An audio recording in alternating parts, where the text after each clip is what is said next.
मुझे लगता है हम सभी ने कभी ना कभी डिजिटल मैप्स पर कोई ना कोई जगह जरूर खोजी होगी, है ना? हाँ बिल्कुल। मतलब आजकल तो उसके बिना कहीं जाना ही मुश्किल है। वही तो।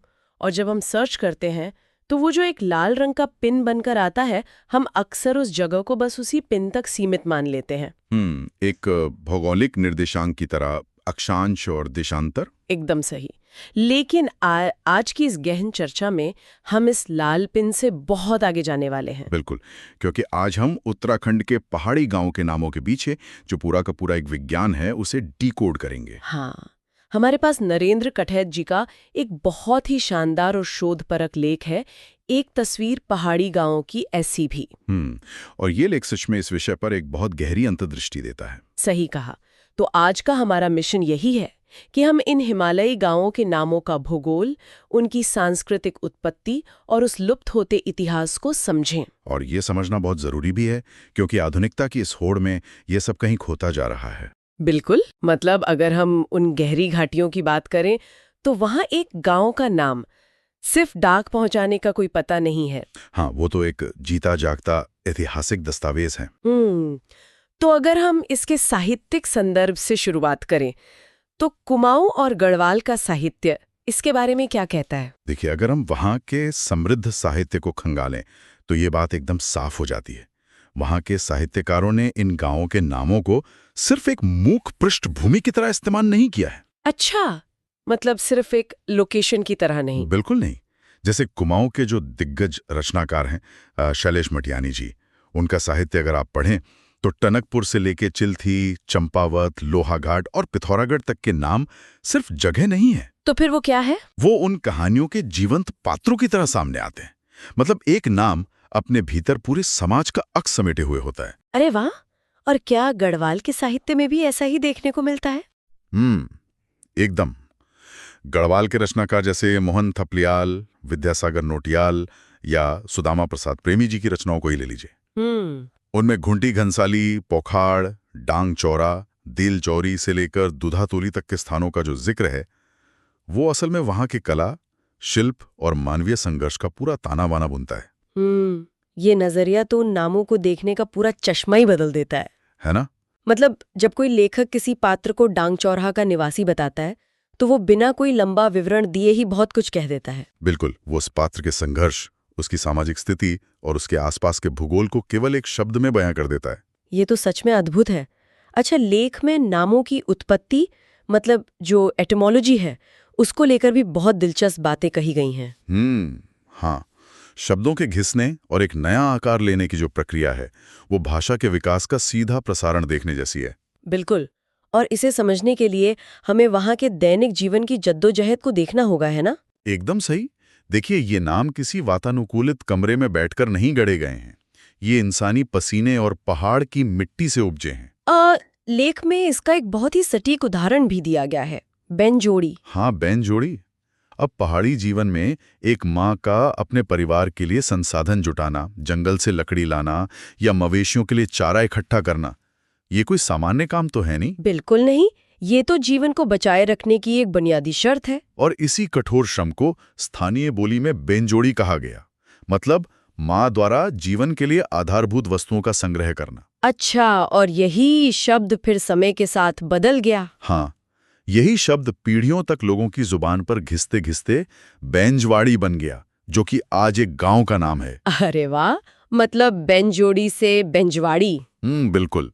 और इसी तरह खेतों की निराई गुड़ाई करने की जो क्रिया होती है, जिसे बैनगोड़े कहा जाता था, वो समय के साथ बेंगोड़ी गांव के नाम में तब्दील हो गई। सच में ये तथ्य हैरान करता है कि कैसे एक पूरा का पूरा मानवीय इतिहास और विशेषकर महिलाओं का मौन संघर्ष एक नाम के भीतर एनकोड कर दिया गया है। हाँ, ये महज संज्ञाएं नहीं है, ये सदियों पहले घटित हुई वो क्रियाएं हैं जो आज नक्शे पर जड़ हो चुकी हैं। मतलब महिलाओं के श्रम को भूगोल पर उकेरने का एक प्राकृतिक तरीका, और सिर्फ मानवीय श्रम ही नहीं, प्रकृति और भूगोल की ज्यामिति भी इन नामों को गढ़ने में एक इंजीनियर की तरह काम करती है। एकदम सही कहा आपने। भूगोल का तो बहुत बड़ा रोल है। जैसे लेख में बताया गया है कि अगर कोई बस्ती बहुत गहराई में या किसी तंग घाटी में है तो उसे गैर गांव कह दिया गया। हाँ, और जो ऊंचाई पर जा बसा वो वुंचुर कहलाया। और जो पहाड़ की चोटी के किनारे टिका है वो धरगांव हो गया। बिल्कुल। ये तो बिल्कुल वैसा ही है जैसे किसी इंसान का बायोडेटा पढ़ना या किसी किताब का कवर देखना। बहुत ही बढ़िया तुलना है ना। मतलब गांव का नाम सुनते ही उसके पूरे स्थलाकृतिक टोपोग्राफिकल चरित्र का अंदाजा लग जाता है कि वहां धूप कितनी आती होगी या वहां तक पानी कैसे पहुंचता होगा। बिल्कुल लग जाता है। और इसी भौगोलिक संदर्भ में लेख बार बार धार और खाड़ जैसे शब्दों को पहाड़ की रीढ़ बताता है। हाँ, मैं यही पूछने वाली थी। इन धार और खाड़ का असली भौगोलिक और ऐतिहासिक महत्व क्या है? पूरी बसावटें इन्हीं पर क्यों निर्भर करती हैं? देखिए, पहाड़ की भौतिकी और वहां के जीवन तंत्र को समझे बिना आप धार और खाड़ के महत्व को नहीं जान सकते। तो धार का मतलब क्या हुआ? धार का अर्थ है पहाड़ की ऊपरी कटक, जिसे अंग्रेजी में रिज कहते हैं, और खाड़ का अर्थ है दो पहाड़ों के बीच का दर्रा या पास। अच्छा। अब मैदानों की तरह पहाड़ों में तो आप कहीं भी ईंटें रखकर घर नहीं बना सकते ना। हाँ, वहां तो ढलान होती है। बिल्कुल। पहाड़ की तीखी ढलानों पर बस्तियां बसाना मतलब सीधे सीधे भूस्खलन यानी लैंडस्लाइड और तबाही को न्योता देना है। तो सुरक्षित जगहें ढूंढना सबसे पहली शर्त होगी। एकदम। और ये सुरक्षित जगहें या तो पहाड़ की धार पे मिलती हैं जहां पर्याप्त धूप आती है, या फिर खाड़ में जहां आवाजाही का रास्ता बनता है। अच्छा, तो खोड़ा, कठूर, कोट, डांग, पोखरी जैसे जो गांव हैं वो इसी प्राकृतिक ज्यामिति का पालन करते हैं। हाँ, पहाड़ की कंदराओं में बसे ये सैकड़ों गांव इसी लीड पर टिके हैं। ये इस बात का प्रमाण है कि हमारे पूर्वजों ने प्रकृति के उसूलों के सामने आत्मसमर्पण करते हुए सुरक्षित जगहों पर जीवन खड़ा किया। ये बात तो उस पुराने विचार को पुष्ट करती है कि भूगोल ही नियति है। बिल्कुल। मतलब जब एक नाम दरअसल एक सर्वाइवल मैनुअल है जो ये बताता है कि पहाड़ पर सुरक्षित कैसे रहना है, तो उसे बदलना सिर्फ इतिहास का अपमान नहीं, एक पूरे भौगोलिक नक्शे को मिटा देना है। और यहीं से हमारी ये चर्चा उस दुखद वास्तविकता की ओर मुड़ती है जहां आधुनिकता के नाम पर इन मूल नामों को मिटाया जा रहा है। लेख भी इस बात को स्पष्ट करता है कि पिछले 2 दशकों में बुद्धिजीवियों के बीच मूल स्थानों के नामों को हटाकर उनके आगे पुर और नगर जोड़ने की एक होड़ मच गई है। हाँ, और ये एक बहुत गहरा सांस्कृतिक शरण है। किसी गांव को शहर जैसा दिखाने की ये जो कृत्रिम कोशिश है ना, ये उसके मूल चरित्र की हत्या कर देती है। इसका कोई उदाहरण जो लेख में दिया गया हो? बिल्कुल। इसका सबसे सटीक और परेशान करने वाला उदाहरण है पाबाऊ गांव, जिसका नाम बदलकर पवनपुर कर दिया गया। पाबाऊ से पवनपुर? हाँ, और नाम बदलने वालों ने तर्क क्या दिया कि क्योंकि उस स्थान पर हवा बहुत चलती है, इसलिए इसे पवनपुर कहा जाना चाहिए। लेकिन एक बात बताइए, यहाँ थोड़ा मैं आपसे एक सवाल करना चाहूंगी। हाँ, बिल्कुल पूछिए। मतलब अगर किसी जगह पे सच में बहुत तेज हवा चलती है तो उस मौसम के आधार पर उसे पवनपुर बुलाना नई पीढ़ी के लिए ज्यादा तार्किक, लॉजिकल और आसान नहीं लगता? पुराने जटिल नामों से चिपके रहने की जिद क्यों? देखिए, आपका सवाल अपनी जगह सही है। नया नाम पवनपुर सतह पर बहुत ही व्यवहारिक लग सकता है, मौसम का सटीक वर्णन भी कर सकता है। हाँ, वही तो। लेकिन ये उस सांस्कृतिक और ऐतिहासिक आर्काइव को तहस-नहस कर देता है जो उस जमीन से जुड़ा था, वो इतिहास जो पाबो शब्द में छुपा था। अच्छा, तो पाबो शब्द में ऐसा क्या इतिहास छिपा है? इसे आप एक बहुत ही प्राचीन गढ़वाली लोकोक्ति से समझ सकते हैं। कुंडी जौ की पाबो। कुंडी जौ की पाबो, इसका क्या मतलब हुआ? इसका शाब्दिक अर्थ है पहले कुंडी गांव जाऊं, यहाँ पाबो। कंडवाल स्यू पट्टी में कुंडी और पाबो नाम की ये 2 गांव बिल्कुल अगल बगल स्थित हैं। ठीक है। अब ऐतिहासिक दृष्टि से देखें तो पौराणिक काल में कुंडी गांव में देवस्थल हुआ करता था। मतलब वहाँ धार्मिक आस्था का सबसे बड़ा केंद्र था। बिल्कुल। और दूसरी ओर पाबो गांव में राजा का थान था, जो सत्ता, प्रशासन और न्याय का केंद्र था। ओह, अब मैं समझी। तो इसका मतलब ये लोकोक्ति महज कोई मुहावरा नहीं है, बल्कि एक इंसान के भीतर चलने वाले सबसे बड़े द्वंद्व का प्रतीक है, ईश्वर की सत्ता बनाम राज्य की सत्ता। एकदम सही पकड़ा आपने। अगर अकाल पड़े या कोई संकट आए तो आम आदमी किसके सामने जाकर गुहार लगाए? भगवान के मंदिर में या राजा के दरबार में? ये तो बहुत ही गहरा दार्शनिक और ऐतिहासिक द्वंद्व है, जिसे ये लोकोक्ति सदियों से सुरक्षित रखे हुए थी। बिल्कुल। और अब जब आपने पाबो को रातों रात पवनपुर बना दिया है, तो आने वाली पीढ़ी के लिए कुंडी जौ के पाबो एक अर्थहीन वाक्य बनकर रह जाएगा। सच में, ये सिर्फ एक लोकोक्ति की मौत नहीं है, ये उस समय के सत्ता संघर्ष और सामाजिक ढांचे की स्मृति का मिट जाना है। हाँ, और जैसे आज हम स्थानीय शिल्प जैसे कंघी, सूप, नकचुंडी या कंगुची को संरक्षित नहीं कर पाए हैं, वैसे ही नाम बदलने से साहित्य और कला के वो सारे संदर्भ खंडित हो जाते हैं। मतलब संस्कृति भले ही पूरी तरह टूटी ना हो, पर बेबस जरूर हो गई है अपनी ही जमीन पर। बिल्कुल। ये तो एक अदृश्य सांस्कृतिक बर्बादी है। विकास के भ्रम में हम अपने ही ऐतिहासिक दस्तावेजों को नष्ट कर रहे हैं। सही कहा। खैर, पहचान के इस गंभीर संकट से थोड़ा आगे बढ़ते हैं। लेख के उस हिस्से पर आते हैं जो किसी रहस्यमयी पहेली से कम नहीं है। बचे हुए नामों के उच्चारण और उनके भाषाई पैटर्न का रहस्य। हाँ, जुड़वा गांवों के नामों का रहस्य, ये भाषाई शोध का एक अत्यंत आकर्षक विषय है। बिल्कुल। आसपास सटे हुए इन गांवों के नामों को जब एक साथ बोला जाता है तो उनके अंत में वर्णों का एक बेहद अचूक ध्वन्यात्मक संयोग, मतलब फोनेटिक पेयरिंग दिखाई देती है। हाँ, अगर आप उदाहरणों पर गौर करें तो आकारांत, मतलब जिनके अंत में आ की मात्रा हो, वो गांवों के नाम एक विशिष्ट लय बनाते हैं। जैसे ला और ड़ा वर्णों का संयोग है ना। एकदम। जैसे कोट कोटसाड़ा, खलू चमराड़ा, उड़ी मरोड़ा, कुंडा मरोड़ा, सीकू भैंसोड़ा और डांगा गरोड़ा। और ये कोई इक्का दुक्का घटना नहीं है, ये तो एक व्यवस्थित श्रृंखला है जो पूरे परिदृश्य में फैली हुई है। बिल्कुल फैली हुई। और यह लय केवल आ की वालरा तक सीमित नहीं है। इकारांत यानी ई की मात्रा पर खत्म होने वाले गांवों में भी यही काव्यात्मक जोड़ी बनती है। हाँ, जैसे जमड़ा मेंथी, बाड़ा पसोली, धरी पोखरी, कंडी मुछियाड़ी, च्वींचा बेंजवाड़ी। और इसमें एक बहुत ही दिलचस्प नियम यह भी है कि बोलते समय हमेशा पहले वर्णित गांव का ही उच्चारण पहले होता है। मतलब जुबान से मरोड़ा कुंडा नहीं निकलता, वो हमेशा कुंडा मरोड़ा ही रहता है। एकदम सही बात है, वो लय टूटती नहीं है।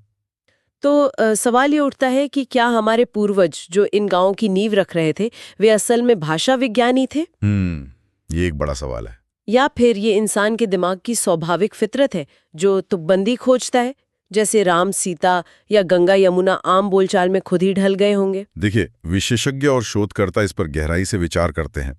इसकी 3 संभावनाएं हो सकती हैं। कौन सी 3 संभावनाएं? याद रखती है, जिसे गाने या लय में बोलने में आसानी हो। हाँ, ये तो लॉजिकल है। और दूसरी संभावना यह है कि पूर्वजों ने जानबूझकर किसी क्षेत्र विशेष की सामूहिक पहचान को मजबूत करने के लिए ये संयोग घड़े हों। और तीसरी संभावना क्या है? तीसरी संभावना सबसे ज्यादा दिलचस्प और चौंकाने वाली है। क्या ये ध्वन्यात्मक संयोग असल में सामंती प्रथा के दौरान राजस्व वसूली यानी टैक्स कलेक्शन को आसान बनाने के लिए बनाई गई व्यवस्था थी? क्या राजस्व वसूली और शब्दों की तुकबंदी, ये तो 2 बिल्कुल अलग दुनियाओं को मिलाने वाली बात हो गई। सुनने में अजीब लगता है, लेकिन ऐसा है। मतलब एक कठोर प्रशासनिक व्यवस्था भाषा की इस काव्यात्मक लय का इस्तेमाल टैक्स वसूलने के लिए कैसे कर सकती है? इसे समझने के लिए आपको उस दौर के उत्तराखंड के प्रशासनिक और भौगोलिक यथार्थ को देखना होगा। आज की तरह तब कोई कंप्यूटराइज्ड डेटाबेस तो था नहीं। हाँ, नहीं गाड़ियां होती थी। बिल्कुल। पहाड़ का एक पटवारी या राजस्व अधिकारी एक बहुत बड़े और दुर्गम इलाके का प्रभारी होता था। उसे मीलों की खड़ी चढ़ाई चढ़कर दर्जनों गांव से टैक्स वसूलना होता था। बाप रे, तो बहुत ही मुश्किल काम है। हाँ, लेख में एक बहुत ही प्रसिद्ध युक्ति का संदर्भ भी दिया गया है। कहाँ नीति, कहाँ माणा, एक श्याम सिंह पटवारी ने कहा, कहाँ जाना। अच्छा, नीति और माणा। हाँ, ये दोनों सीमांत गांव हैं और इनके बीच की दूरी और दुर्गमता एक राजस्व अधिकारी के लिए किसी दुस्वप्न जैसी होती थी। समझ सकती हूँ। तो ऐसे में अधिकारियों को ये याद रखने के लिए कि किस पट्टी के किन गांव से टैक्स आना है, किसी लिखित सूची से ज्यादा एक मानसिक नक्शे की जरूरत होती थी, एक मेमोरी टूल की। अरे वाह!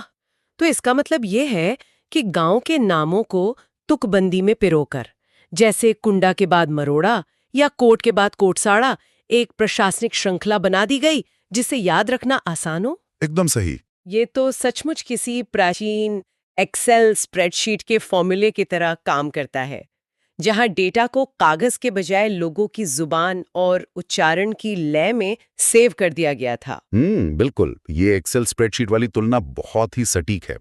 जिसे आज हम एक सांस्कृतिक और काव्यात्मक धरोहर मानकर भावुक होते हैं, वो असल में एक बहुत ही व्यावहारिक, शुष्क और कठोर प्रशासनिक जरूरत की उपज हो सकती है। ये निष्कर्ष तो सच में आंखें खोलने वाला है।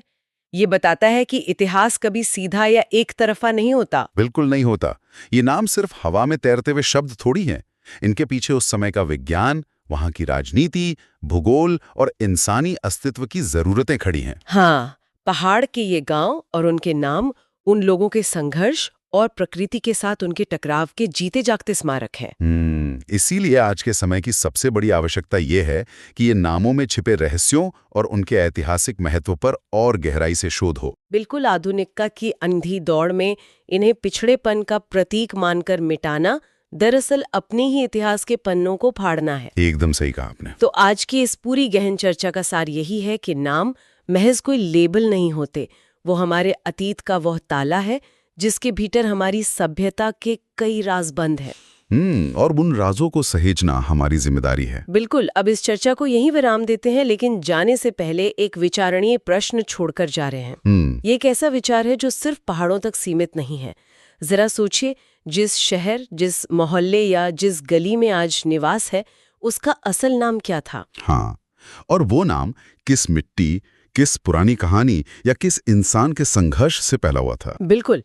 कहीं ऐसा तो नहीं कि आधुनिकता और विकास की इस तेज दौड़ में कंक्रीट की ऊंची ऊंची इमारतें खड़ी करते करते हम सब अनजाने में ही अपने आसपास का वो ऐतिहासिक बायोडाटा हमेशा के लिए मिटाते जा रहे हैं। इस विचार के साथ इस गहन चर्चा को यहीं समाप्त करते हैं। अगली बार मिलेंगे एक और नए विषय और उसकी गहराइयों के साथ।